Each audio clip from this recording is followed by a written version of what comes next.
Hello everybody, I am Marlecia. Welcome to my booktube channel, Marlecia's Meanderings. I do have a guest today because we're doing a collab. Hi, my name is Talia. I'm from Talia Nerds Out. No surprise here, I have warned you on multiple occasions that I have many book hauls. So we are doing a rather eclectic book haul. And actually, I think we're doing two of them today, one on my channel and one on hers, because between Christmas and birthdays and Mother's Day and just sales and things like that, we might have a problem. Yeah. So we're going to do a book haul today, and I'm going to start out, I need to get my cookbooks on my shelf and out of my back room here. So I'm going to start out with cookbooks and religion, I think. We decided. And Talia, you're going to do nonfiction, right? Yeah. Okay. So let me see here. Before I do go into that, I did want to do something. A friend of mine came to visit us, a friend of ours came to visit us, and this, I mentioned this book before, A Gentleman in Moscow, and I finished reading this several weeks ago. More than that. Yeah, and she asked that I do a review on it, which I will, but I wanted to let her know that I just haven't had the time, and we are going to honor that. She has also made a request for us to do a few other videos, so you will see those popping up now and then as we get the time. I just wanted to say that to that person. Haven't forgotten. Okay. Now, the first book, because I am on a gluten-free, dairy-free journey, I am starting to add foods back in, but I do feel better when I don't have almost any dairy and when I have less than 100% of gluten. So this is a brand new book, and it was kind of a whim. I saw it on Amazon, and I looked at it. I said, oh, anti-inflammatory, arthritis, yay. Anti-inflammatory diet for slow cookers, for crock-pot type things. I like crock-pots. They're my friends. I used to like to cook regularly, regular as much as possible on the oven. This allows me to do a home-cooked meal and still do all the 1,001 things I have to do. So it's just shifted a little bit. But anyway, I said to Talia, I said, I didn't check to see if this was gluten-free, dairy-free. And she said it probably is.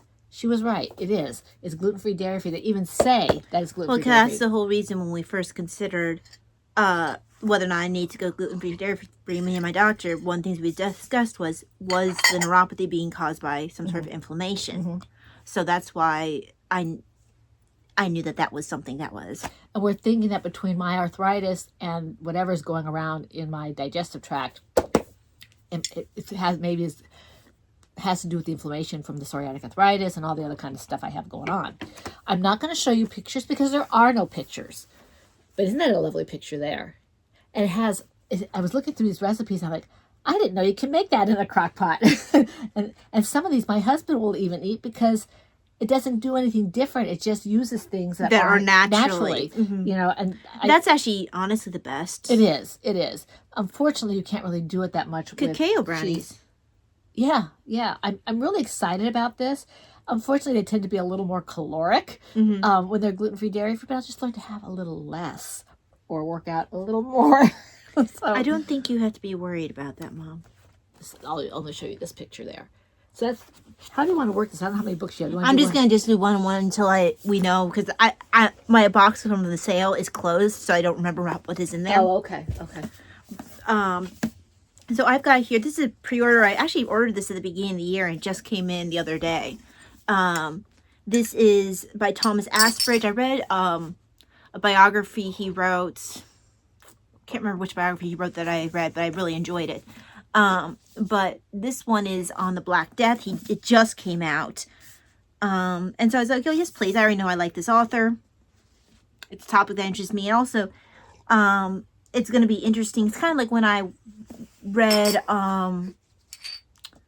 the one about smallpox and the Revolutionary War.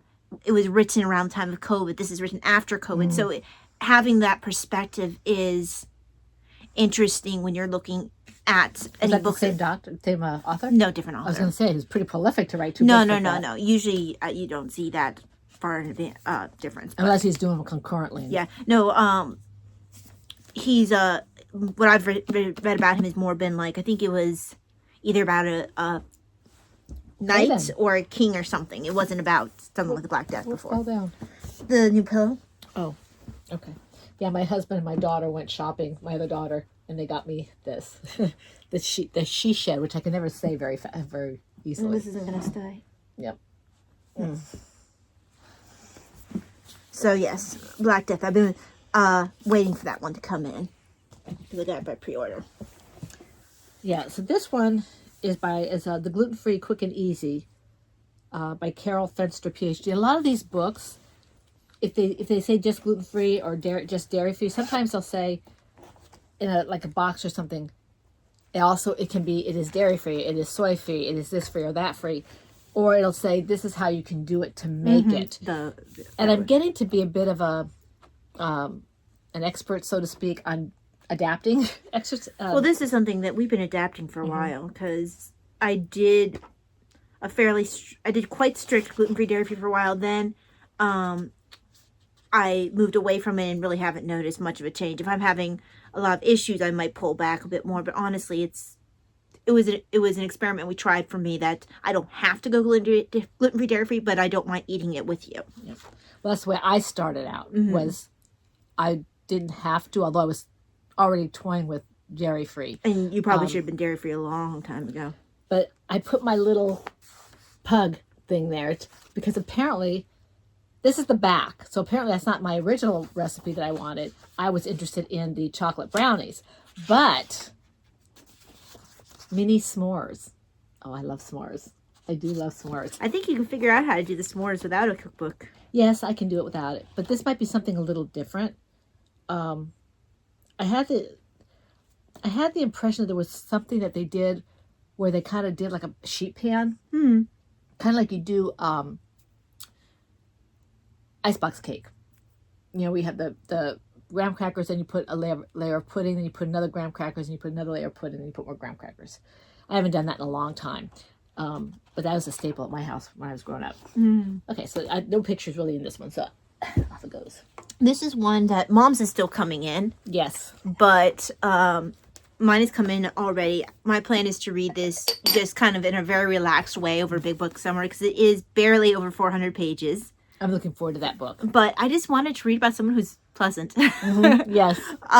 And the life Very and work nice. of Fred Rogers. Just looking at him makes you happy. He's always... The funny is, I didn't really grow up with him. I mean, Yeah. Davina did, and she remembers more. Davina didn't grow up with him. Davina would see him once in a while. You were the one who watched him, but she remembers more. That's interesting, because I remember reading Rainbow Yeah. and your cooking shows. Yes. But I don't remember Mr. Rogers at all. Well, you pick and choose, and you have things that you associate with what we did with reading Rainbow or with the cooking shows, because we would sit down with popcorn and you have tea or you have Kool-Aid, not have tea, and things like that. So she was under 5 at that point. Yeah. So then when we moved to England, we didn't really watch much in that way of things. Well, no. But no, so I don't, even though apparently I did watch him, I have no recollection of watching him. I remember LeVar Burton much better with Reading Rainbow. Yeah, well, he was very good too. It always cracked me up that Jordy was doing Reading Rainbow. I think that's part of what made it stick in my head as well, as you mentioned it was Jordy doing Reading Rainbow. For some reason, that was very interesting to me at that age. And you might know that, you might have surmised that given my book hauls that even without the journey of being gluten-free, dairy-free, that I like to cook and bake especially. And yeah, we used to watch cooking shows and Reading Rainbow. Yeah, and travel things. I don't remember the travel things. I remember the cooking shows and I remember Reading Rainbow. You might have been taking your nap when I was doing the travel things. Oh, okay. Did you ever watch Scarecrow Mrs. King when I was with you? I used to watch Scarecrow Mrs. King all the time. Because I vaguely remember Scarecrow, at least the concept of us watching Scarecrow Mrs. King. Well, I wouldn't have necessarily watched it with you, but you might have been there, in the background playing or whatever. Okay, because it's not like I do with Reading Rainbow and cooking shows where I remember us sitting down and doing it. It's kind of like I have a recollection of Scarecrow Mrs. King occurring, but not like we sat and watched it together. Talia has been my partner in crime for forever, because Davina actually had 2 years of school before we homeschooled, and so Talia never did until she went to college. So she was always with me. So whatever I did, she was doing, within reason. So this is the allergen-free baker's handbook. I love to bake. I don't have anybody here to eat it anymore, but I'd love to bake. And so this is by Sybil Pascal. So I guess this is where I got with Davina when we were looking through, because I haven't marked.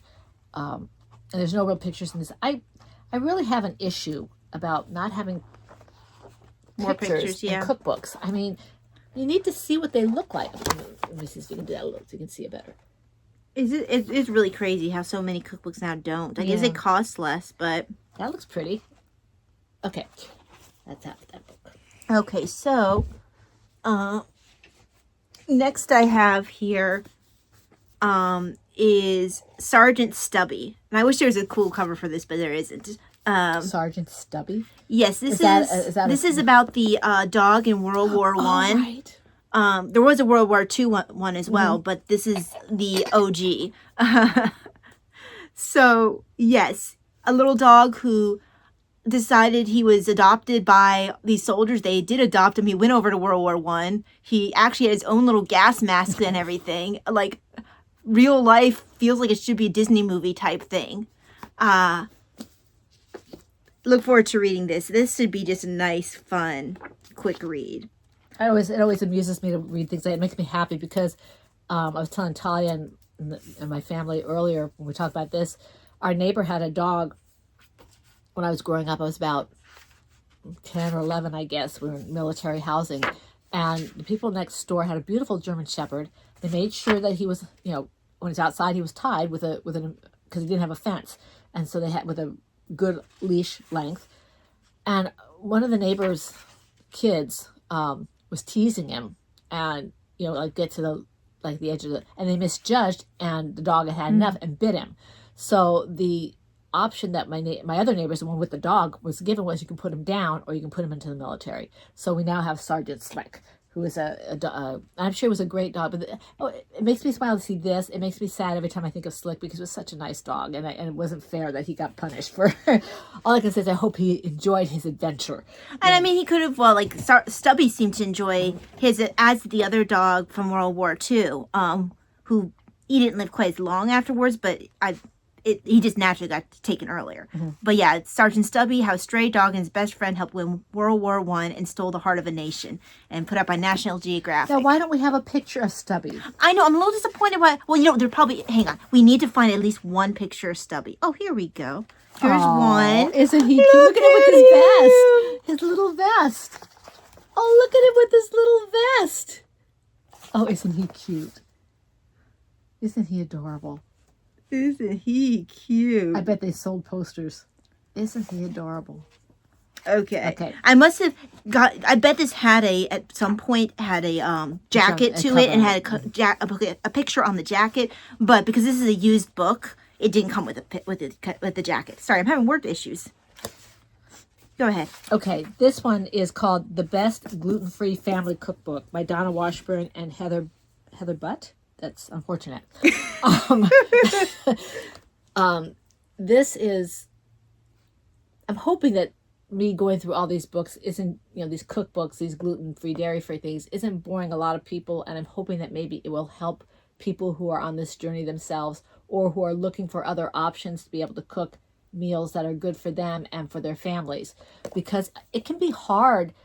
My daughter Davina took me out yesterday for a belated Mother's Day outing because I couldn't go out before that because my diet was so strict.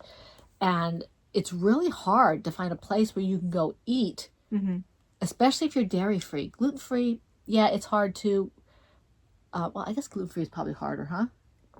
I don't know. It's a toss-up, but it was hard to find. I think it depends on the kind of place you go to, because if you go to Mexican places, of course, it's going to be hard. Well, oddly enough, that was the easiest. I went to Los Patrios, which is local here, and they have this taco. You can get either the flour tortilla, the flour tortilla, or the homemade soft corn tortillas, which have no gluten in them. So I get that. It's got chicken. It's got a cilantro kind of it's lack of a better term, sauce, but it's not a sauce. It comes with lime, and then you get the refried beans and the rice, and the chips, and everything was corn based. So there was no cheese. I just said hold the cheese. Absolutely gluten free, dairy free. Well, is naturally gluten free, dairy free is actually as I recall anyway, my tamale recipe that I I've made a couple of times because I do the chicken verde. Because I know other ones aren't necessarily dairy free, but my chicken verde tamales are. Now, unfortunately, that's quite a bit of It's work. work. Daddy wants that for one of his birthday or Father's Day or Yes, something. I need to dig out my thing. I know I looked at a special steamer at one point where you could Stand him up. not only stand up and have enough room, but you didn't have to open it. But the problem is because none of our pots are quite tall enough. Show it to me. We'll look at it. Well, they stopped carrying that particular one. I'm going to look again, tamale steamer, because maybe that would also decrease. I want to figure out how to be able to make those again and maybe not really manage my energy better with, even if I have to split steps up. Is there a way I can help you with it? It could be fun, actually. Yeah, it could be. We'll think because about there's it. a reason. I think that traditionally, a lot of times, those recipes in my Mexican book, those were family recipes. So a lot of times you'd have the women in the house making the tamales. Like the Italian. Like Exactly. Italian. And that's what I kind of picture with some of these more intense recipes that have a little bit more in the way of steps, is because what is a lot of the busy work of putting the tamale together, putting in the corn husk, because I have I think I still have a bunch of corn husks. We should look into that because I know he'd like that. You'd ask him, Yeah. I know he had said something after he wanted to have more. Yeah, no, I like how that recipe turns out, and I'm gonna have to look again and see about even if I have to lift the top of the steamer, at least something that's gonna be tall enough so it's not has a place for my tamales to go so they don't hit the water, because when it hits the water when it's steaming, It's soggy. well, it's not like it's soggy. You lose some of the flavor. Sure. So, if you want the full richness of all the effort you're putting in.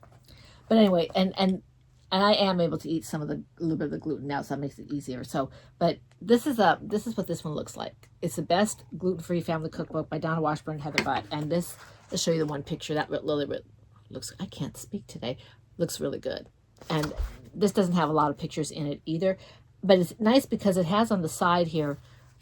See, they have this little box with this box here, and it tells you how much it serves, and it gives you tips and how you can substitute and all that kind of stuff, which I really appreciate because then it takes the guesswork out of things. I mean, that looks really good. So, yeah. Okay, so I actually just chose two of these together because they have to go together. I think they work best together anyway. Aging Garbo.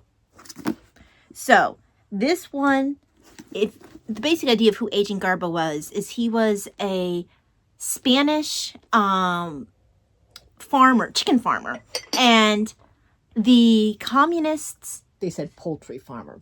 Okay, well, poultry farmer, chicken farmer. Turkeys and stuff. They took his farm. The communists did. So he hates he hated the communists. Then when the communists and the Nazis were having their issues, he thought, "Oh, I'll go with the Nazis." Ended up hating the Nazis too. What did they do to him, the Nazis? I can't remember. I think they took something as well. Whatever it was, he ended up Grabbed hating. a bunch of people.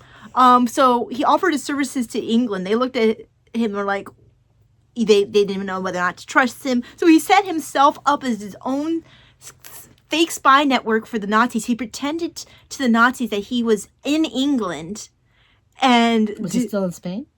I forget how far he got. He got to another country, but I think maybe got as far as Belgium. Okay. And he got a job at a library and gathered his information from the library that he sent to Germany and convinced them he was in England, had a spy network. They were paying him for not only himself, but for his spies that didn't exist.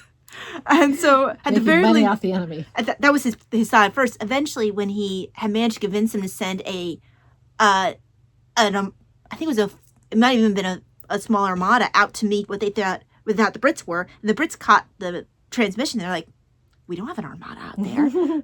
So they ended up finding Garbo, and they were like, "Oh no, we'll hire you now." And he's a big reason why D-Day managed to take off. He was able to diversion, right? He helped divert them. I'm looking forward to reading that when she's finished with it. Because you have this, which is the actual, like, it goes through the story in, a linear way, all that. These are the actual papers. That'll be fun. These are things like, this is the released files for Agent Garbo. So it goes through all of his different spies in his network. The ones he had to kill because, they gave false information. So they're like, "Oh, I'm sorry, so-and-so died. That's why that didn't get you in time." Or, whatever. So it has all the stories behind all of his different... This person could have written screenplays and novels and probably would have been a bestseller because all the background and all. I mean, I know towards the end he probably had help from the. Sure, but he was the one who started. They wouldn't have helped if he wasn't successful, and he was successful. Yeah. So he had some talent, and when she's finished with that, I want to read it because I've got doubles of books that I want to read. Why do I need to get more doubles? I don't have enough books. Because you can read either or, both. You know, like I'm glad I didn't just get this one or just get this one because I think it's going to be a nice complement to each other. But it's a really cool story, and I'm really kind of excited to read about him. Okay, let's see here. Not sure when that will be, though. I'm so glad I'm finally doing this haul because I want to get these cookbooks out of my room. Okay, this is another slow cooker book, and this is for 2. Now, and this is from the Fix It and Forget recipes for ready to eat meals. I got this and didn't realize that I already have a Fix and Forget It book. That's what I have my roast out of. But it's not this one. It's a different one. So apparently this is a series. And I really like what I got of that. And so does my husband, which is more important. And this is interesting because it's for 2. If I can't find a recipe in here that my husband likes, Talia and I can make it for the days where we can't eat. Because even though she doesn't have the sensitivities I do, she has others, like too much spice or something like that. So if we can't eat what my other daughter and my husband are eating, we can make something here they don't necessarily like, and we want to eat it. So right, I'm also a little bit more adventurous in what I want to try. Also, surprisingly, I think you and I more of the Mexican food than Davina and Dad do. Not surprised about Davina, but more so Dad. Yeah. Davina's not terribly adventurous with her eating. She says she is because she thinks she wants to have sushi. I found a recipe in one of my books for a sushi that's made with roll-ups, with fruit roll-ups and gummy worms, and she just flipped. I'm gonna have to make that for her. I was say you have to make that for her at some point. I forget what the inside, like the white, that would be the rice or whatever. I forget what that was, but I showed it to her. She liked it. So that was funny. That's hilarious. But this looks really good. I mean, this one doesn't have a lot of pictures either, but it does have a few.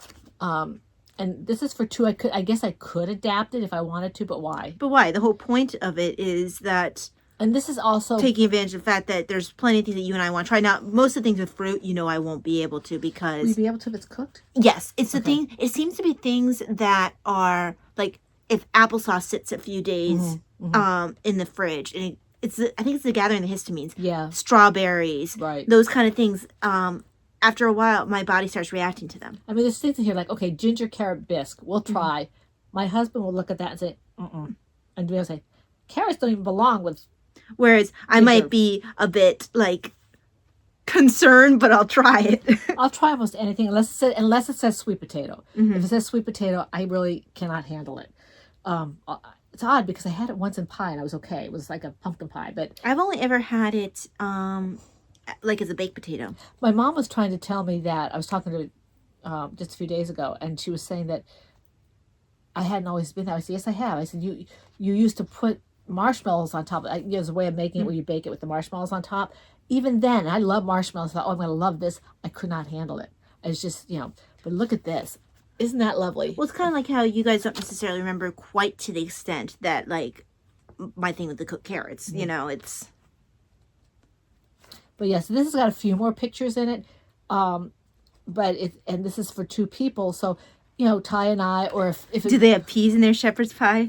They do, I think. And if they don't, they should. Sorry, we're making a reference to, what's his channel? Is it Max Miller? It's a cooking show. It's a historical. Yeah, it's something through, like, cooking through history. Or something like that. Oh, man. I think he has opinions. And apparently, in his mind, peas don't belong in shepherd's pie. Yeah, I love his channel. Oh, I love him. He's great. But, oh, wait. Oh, no, that's just... Okay. My husband's at the dentist getting work done, so I had to make sure that he didn't need me to come out and pick him up. But he seems to be okay. He probably just was letting you know something. Yeah. But this is... this book is by Pamela Elgin. And it looks really, really good. A long way around to say that. Okay, your turn, Talia. What are you doing? I was just trying. I thought I had a little bit of time to look it up, but I didn't. I'm pretty sure it's Max Miller. It doesn't matter. We can put it in the description. Okay, Tasting History with Max Miller. I did remember his name right. He's fantastic. I remembered his name right. I've only watched a couple of his videos, and he always makes me smile. I've watched him on and off for since the pandemic, I think. But he has definite opinions. Peace cannot be in shepherd's pie. I beg to differ. Well, I like the fact that he combines the history with the cooking. So even, he actually cooks it. Yeah. So even if you, for some reason, if you don't like a cooking show, you have the history, and if you are only kind of iffy on the history, you have the cooking. So it's like I happen to like both. So it's kind of a and he's very personable. He is, even if he doesn't like peas in his. He is in fact an error. So I have here Adrian Goldsworthy, Rome and Persia, the 700-Year Rivalry. I thoroughly enjoy his books, and they're always big. I don't think I have a single small book of his. Who is he again?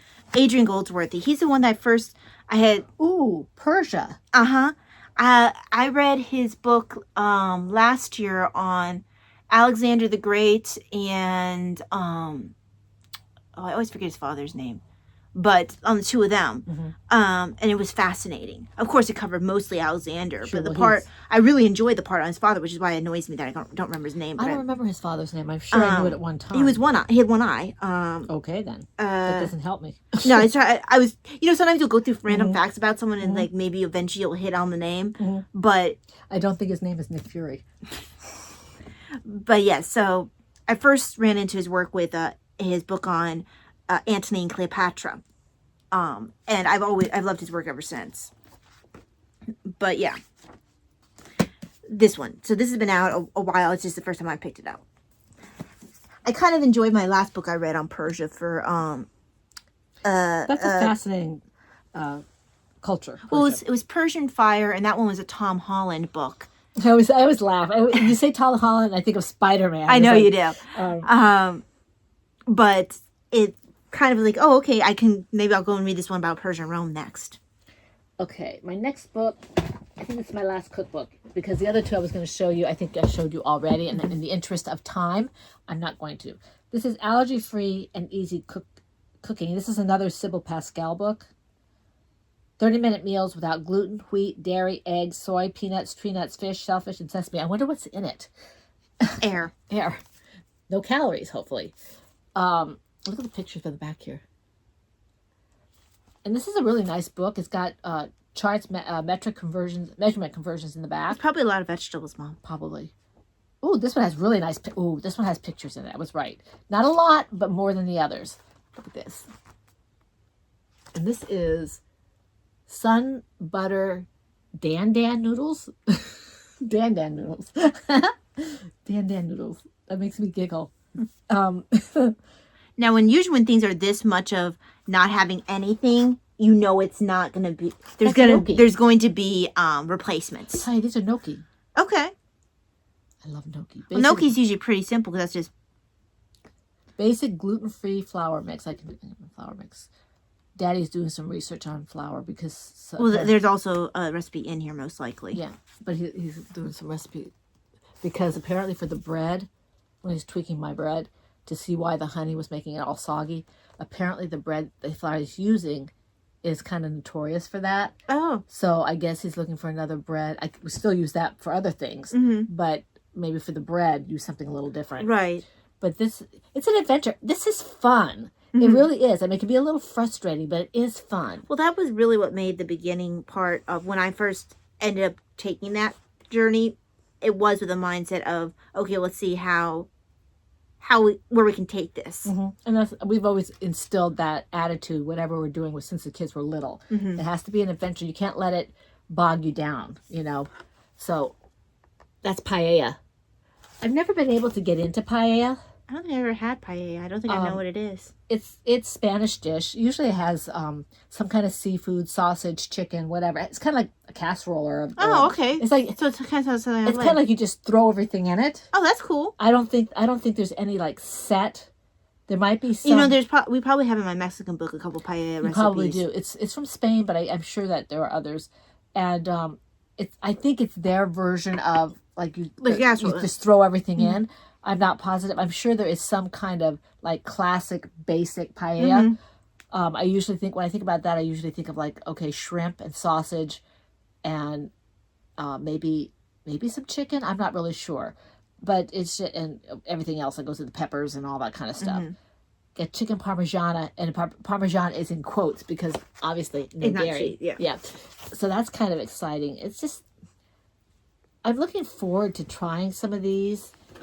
Sometimes I feel like I'm really focused or hyper focused on food, and so I like to get away from things that are kind of like bits and pieces and find things that are substantially filling in terms of filling your stomach and also, getting the proper types of nutrients. So maybe I'm not grazing so much. Well, the thing is with grazing, it's not always because you're hungry. Part of it is habit, and that came up in the book that I have put to the side, but I need to get back to reading Breaking Habit. I need to look at that book because now it's very sciencey. Yeah, I have to just a heads up. I have to get a different one. I have one in religion because it's not just about breaking habits; it's about how habits are formed. Yeah. And all well, that. I have a rough idea of how habits are formed, but it's very neurologically based. But there's also I have at least one book I think, or I think my wish list. It's a religion book about how to do habits. It's gonna be the same kind of thing. Yeah, because I don't.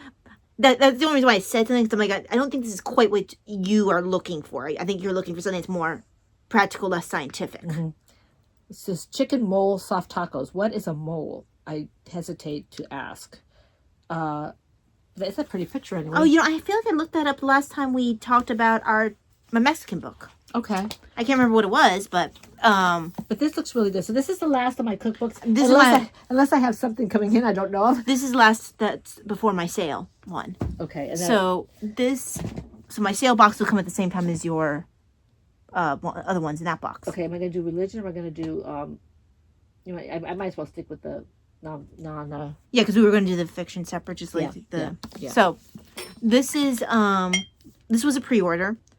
Athens and Sparta, the rivalry that shaped ancient Greece by Adrian Goldsworthy. So of course it's an Adrian Goldsworthy book. And I had just finished Persian Fire, which was talking a lot about Athens and Greece, Athens and Sparta in the fight against Persia. So this came to my attention at the right time. So I ended up pre-ordering this. Can't remember exactly when it came. I want to say it came in early in May. Sorry about being off camera. I had to pick up my books. But again, I know I like his work. I'm very interested in this topic, so looking forward to that. Okay, now I'm transitioning into my religion books. That's another one of my loves. I mean, I have multiple genres that I like, but I have favorites. I like cooking, I like religion, and then everything else. Okay. And my other one comes from a university sale. So okay, so the first one, I've been saving this for a while. I wanted to open it on camera. Ty has already showed you hers.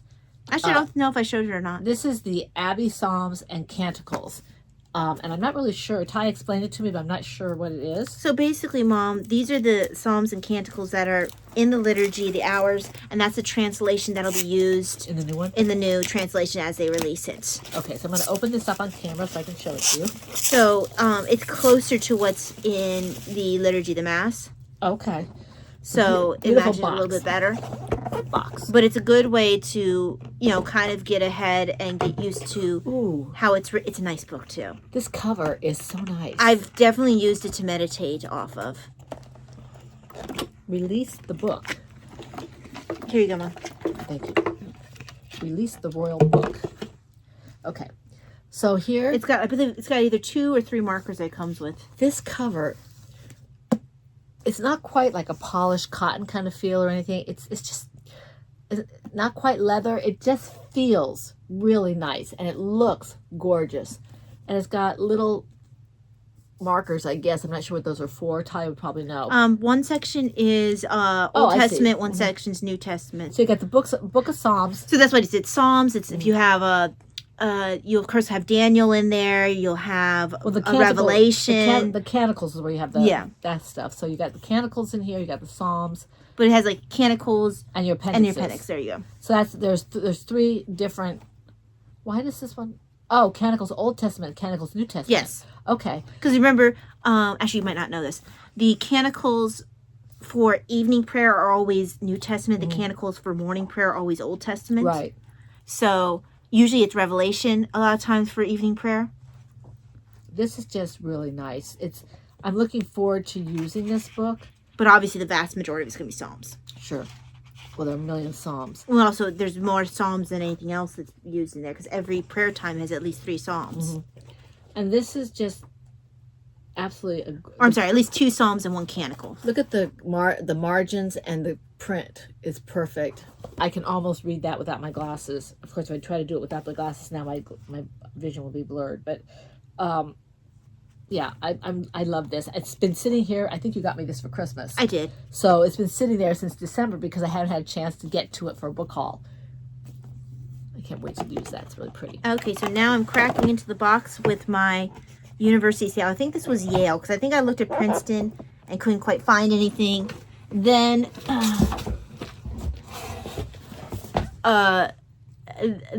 John, he mentioned on his channel that I think his channel is Nicholas of Ottercourt. Anyway, he mentioned on his channel that there was a sale at Yale, 50% off, just like there was at Princeton. So of course I had to go check it out, you know, while muttering awful things in his general direction, because I did end up picking up stuff. This is something I originally listened to via, I think I used the Hoopla app. So I'd like to actually read. Oh no, this one I haven't. I actually never seen this one. Sorry. I'm thinking of a different book that I have in there. This is, I like the author, Guide to Le Bédouard. And it's The Fall of Egypt and the Rise of Rome. So look forward to that. That was good. I've read a book of his about Pharaohs of the Sun. And that's about like the whole, you got Tutankhamun in that. You have, it's like an Akhenaten line. And that's what that book dealt with. Really enjoyed it. And then I've read his book, a couple of his books about Roman Britain. So this will be somewhat, but this combines the 2 genres of his writing that I've read so far. Cool. Okay, let me just finish this stitch real quick, because if I don't... Yeah, I didn't feel like putting the blanket on my lap, so... I didn't feel like anything that was going to require me to make sure I didn't make an irreversible mistake like my knitting. Okay, so I'm going to show you 2 here. They're not by the same author, but they're small. The first one is A Simple Life-Changing Prayer, Discovering the Power of St. Ignatius Loyola's Examen. And this is by Jim Manny, Loyola Press. Ignatius is something that very much informs our spirituality as Paulines. So this is practicing gratitude. I'm looking forward to reading this. Trusting, it looks really, really good. The print is really good in it. The margins are fairly good in it. I'm not going to probably write in this. I say with my fingers crossed. Well, maybe you have all those clear... yeah, those notes. And this one I picked up when... and I have one too. Yeah, when Pope Leo became Pope. It was... I'm not sure if this is the first one I picked up or the second one, because one of them we had to wait forever. Oh, no, I thought this is... Mom, this is not. This is the one he wrote about St. Augustine. It's about... Oh, you're right. This isn't about him himself. You're right. This is... You're right. I have a lot of books. This was an Easter thing. About... by either about or regarding Pope Leo. And because that's why you made a point of getting it for me, because I had just finished reading the Augustine biography by you're right. By Brown. This is his coat of arms. I'm assuming Augustine's coat of arms. I don't know. That's a papal one. Yeah. That's very interesting. Yeah, I don't think Augustine has a coat of arms. I mean, what was he nobility? Of course, he wasn't a pope. Is what my thing. But I mean, no, but he wasn't nobility either. Not to that level. But so this is the papal coat of arms for, I'm assuming. And you got to remember, he wasn't medieval. He was before that point. Yeah, he was way before. So this looks, I mean, this is broken into small parts, and give me a taste of seeing how he writes before I read his new encyclical. So that's... I'm not sure if that's written by him or just written about... Edited by, forward by. Okay, it is him on it. Pope Okay. Leo XIV on his favorite saint. Okay. He is an Augustinian himself, so... Okay, so this one here, this is the one that I thought I was showing you at first when I started talking about the book that I listened to through Hoopla. It was this one, Ramesses the Great, Egypt's King of Kings by Toby Wilkinson. I was only able to listen to this originally, so I'm looking forward to actually being able to read it.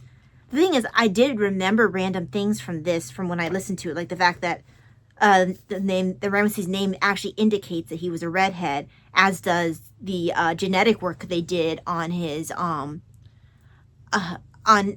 his mummy that revealed that he would have been a redhead. But you don't really think it from people in Egypt. Exactly. I think that's why it kind of stuck in my head.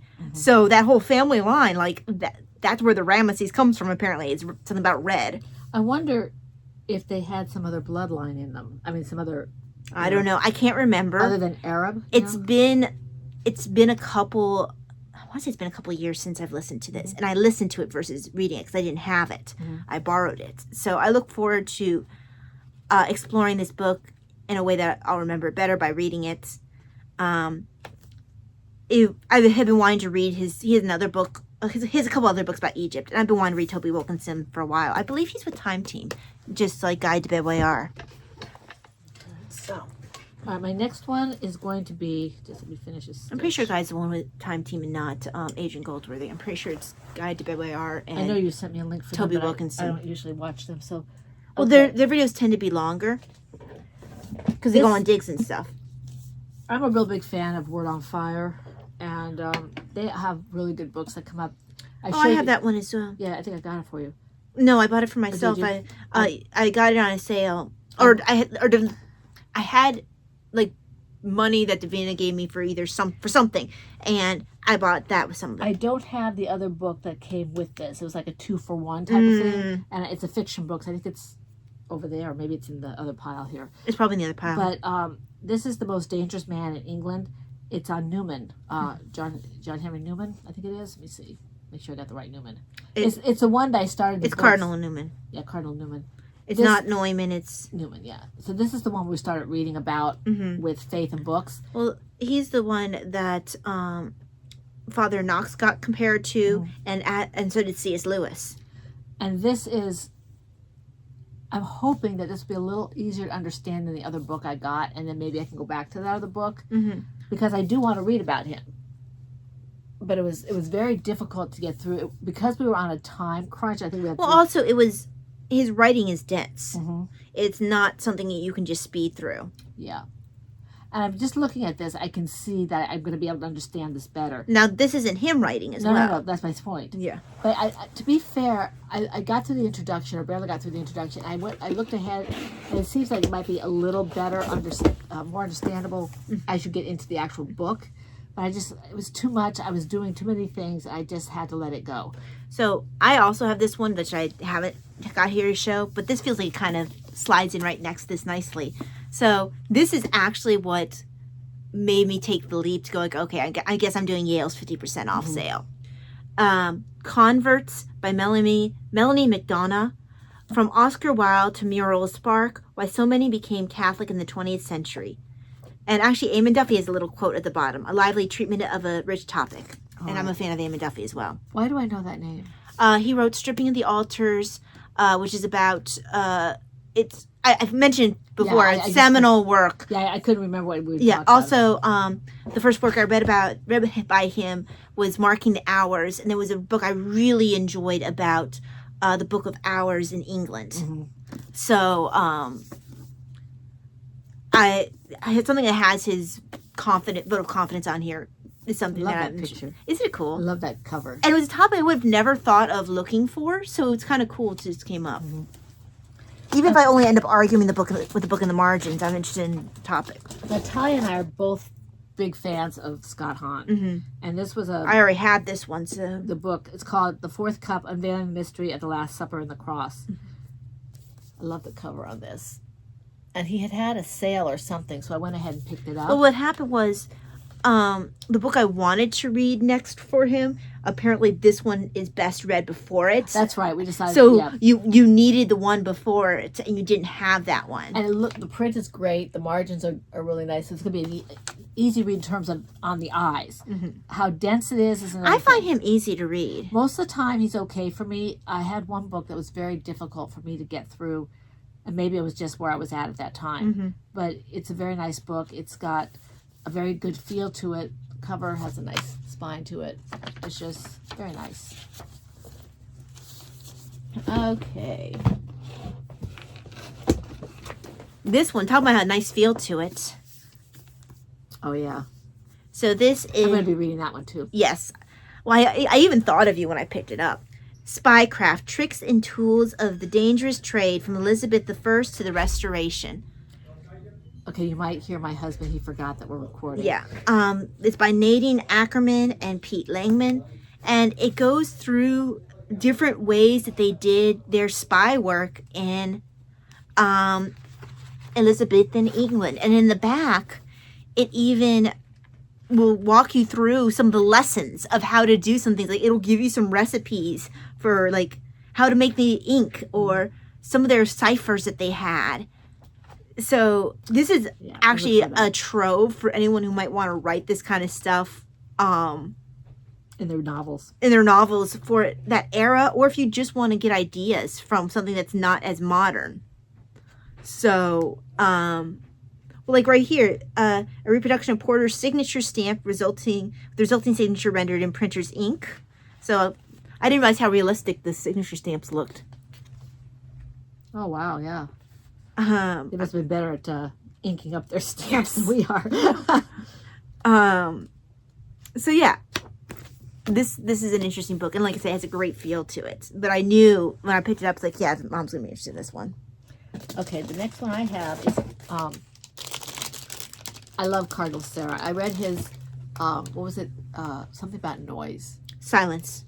It's just called something about silence. Yeah, and it's Robert Cardinal Sarah. He's got some wonderful books out there. Is he called like The Power of Silence or something like that? Yeah, I forget what it's called. Oh, this is a nice feeling too, and it's not the same way yours is. No, it's got a nice. That has more of a matte feeling, if you know what I mean. This is slick. Yeah, and this one has a little bit smaller print, but it's also got a nice margin to it, so it won't be difficult on the eyes as long as I have my glasses. And he tends, at least in the last book, he tends to repeat himself, but it's for emphasis. It's not like he's just saying it to say it. And I enjoyed his last book on silence very, very much. And I look forward to reading this so I can get on to the other ones that he has out there that I have on my wish list that are quite interesting, and I'm looking forward to those as well. But I have to read this one first. After this one, I have two more. Oh, okay. I'm going to have to start doubling up on mine. Okay. So here I have That's pretty. Bernice, Queen in Roman Judea. So I have already one about Bernice 2, so this is Bernice 1. So I wonder if it's pronounced Berenice, because B-E-R-E, and it might be. So it might be Berenice. Anyway. And she's probably the one that would have come up with anything about Paul. Yeah. Let me just get the smaller books. So yes, two more books after this. I'm going to do 3 at a time then. Okay. Just trying to see. These two are both really close, so I'll just... Well, I probably outstrip you in a similar way when it comes to the fiction. Let me see here. Okay.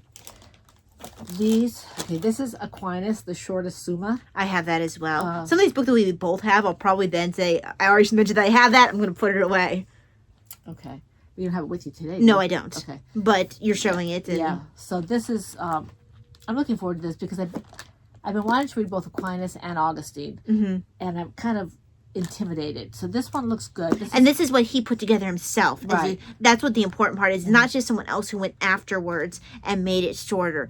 He was asked, hey, could you make a shorter version of this which is easier to take in? And he did it, which I thought was really interesting. And I'm looking at this, the way he's got it divided, there are no more than a page, or maybe a page and a little bit. I could do these for meditations because he's got like defectibility, the creature's goodness and activity, or 2 kinds of evil. Just make sure you don't add in a bunch of other stuff on top of it. No, this would have to be my only thing because I have a feeling that meditating on this, Aquinas is deep. So this is that book. Then I have The Way to Christ, Spiritual Exercises, Pope John Paul II, Carol Wachitola. Oh, I didn't realize I had a little, Somebody got this in June 2005. translator's preface in here. This is a very much of a paperback kind of. This put out by Tan. Oh no, Harper of San Francisco. Okay, it's a very. It feels like the old paperbacks. You know, kind of not incredibly substantial, but I'm sure that the Holy Father will have much to say. Pope St. John Paul II. And then this one is one that I'm not sure I'm going to keep. My husband read this and he wasn't sure that he liked it, and he's not sure that I like it. So we'll see what happens. Maybe I'll read it and then hand it on. It's by Tan. There's nothing wrong with it. It's preference. Yeah, preference. The practice of the presence of God, the best rule of a holy life. And I really like this. I think what happened was, if I remember the conversation correctly, is that it's very central if you're at a monastery or a convent, and you can't do that kind of thing if you are in a family. Or even just in the world, it's a little different. So it just wasn't something that worked really well for him. I'm thinking that's what it is. I may read it just to find out. So, and I mean, you probably want to read it anyway before you just because it wasn't like there was something objectionable about it. Okay, so this one here, A Guide to Regency Dress, from corsets to breeches to bonnets and muslins. So this is actually, I wasn't quite sure what to expect from this. This is a reference book, Which is pretty. and you get pictures. Now, if Davina ever showed interest in this kind of fashion, this would be a really great resource because you have jewelry, you have a section on that, you have a section on their dresses. It gives you, it really is a reference book. So Pantaloons or whatever that is. I guess they're his the pantaloons. pantaloon trousers, Mom. Yeah, you're right. The police is actually the cloak thing that he's wearing here. Police greatcoat. Very cool. So Look at that. I'm always surprised when I go into museums and things and I see them in person how small they are. yes. Well, because people are, and then they have their I hairstyles. should love that. So they have the women from shows undone all the way to 1811. Sometimes it's a different style each year depending on what what changes might come in, and then you have it for men as well. They're fun. So it's interesting how much more you got here as time went on. Yeah. Women went all the way to 1820. Men are from. They only have for men 1798 to 1819, and it's this page. Women are 3 pages. Women have more hairstyles. And that's true. That's true. Theoretically. Oh my gosh, the one from 1802. Couldn't see it. Yeah. He looks like someone took something on top of his head and went shmup. Yep.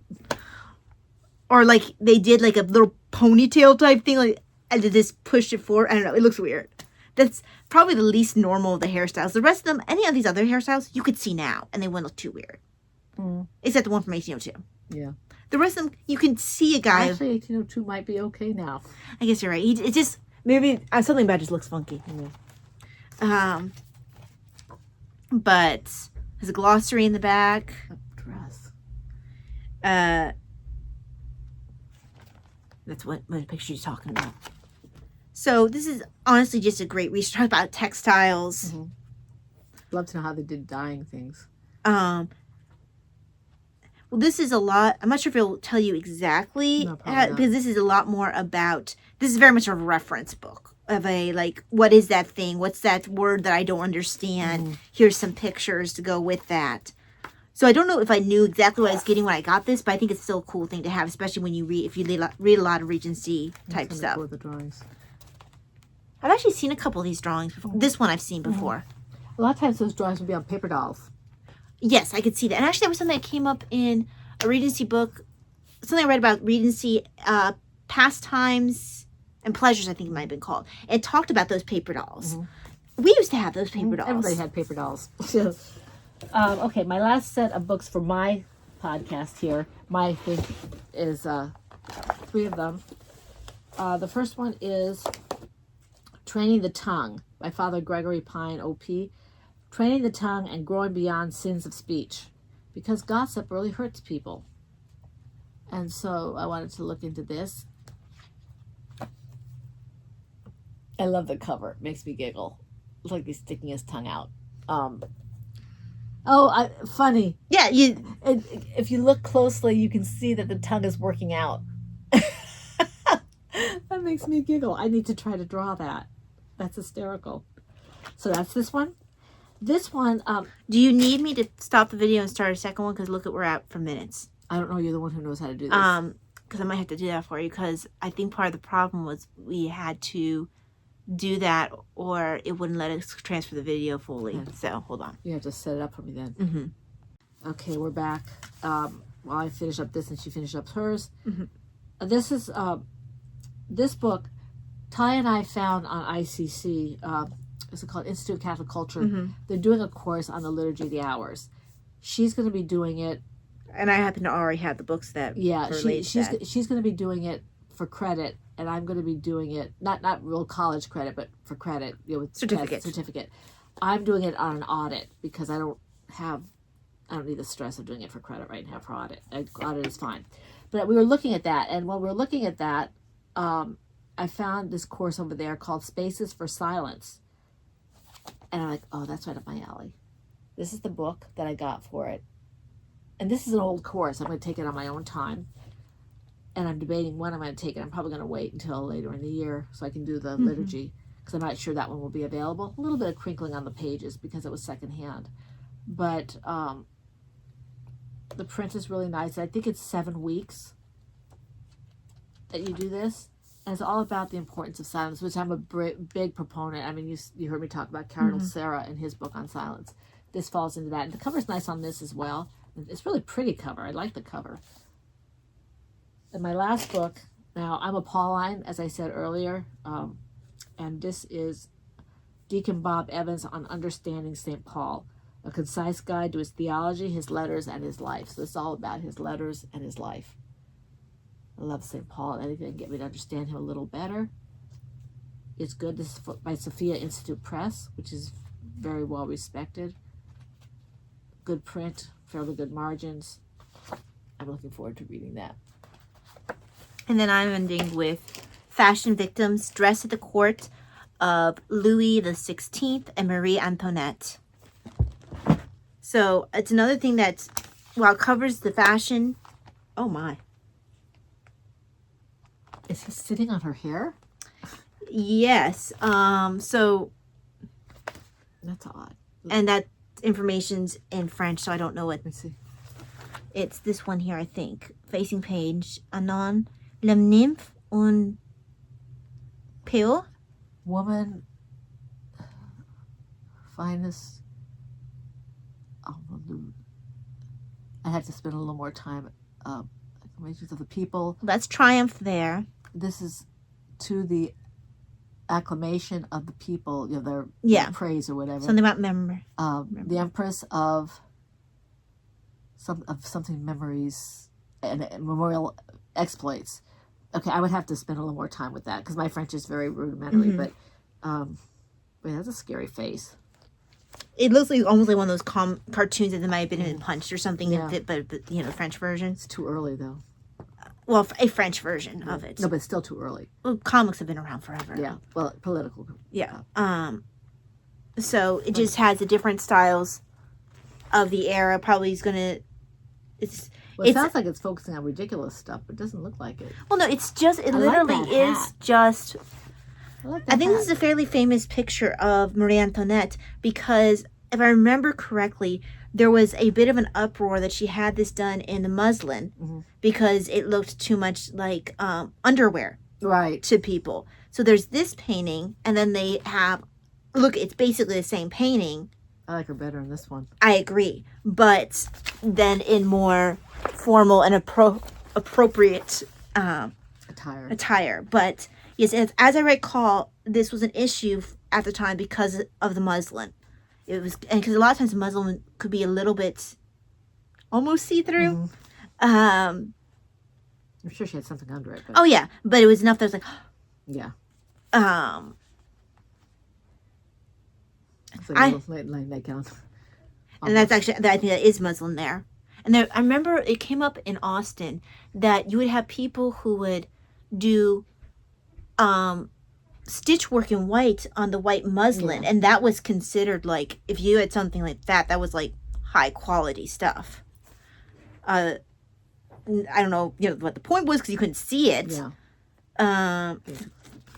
Oh, that's kind of an odd color for a guy to wear, but blue and pink. The actor Thenard in the role of Figaro. Okay. So I guess this would be some of the acting and things like that. Anglomania. So some of the stuff that comes from that. I'm thinking that Fashion Exile, you're going through France's history, and I know that there's some points where some of the excesses, were used as almost like a point to come at. Because Marie Antoinette got more, from what I understand, more grief than she even deserved, and the let them eat cake apparently is actually fairly mistranslated. I think it was supposed to. It's something with bread, yeah.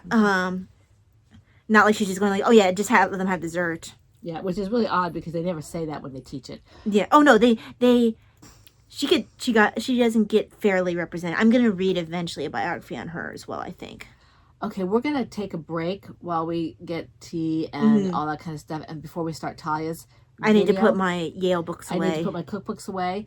I'm very happy to share this with you. I appreciate everybody who stayed with us for over the 1 hour of talking about cookbooks and religious books and things like that. The next video that we'll be doing with Talia will be on fiction and nonfiction, I believe. So mostly fiction. Mostly fiction. So anyway, thank you for meandering with us, and I look forward to seeing you again next time. We record, whatever when we do. God bless and have a wonderful day. God bless. Bye-bye. Bye-bye.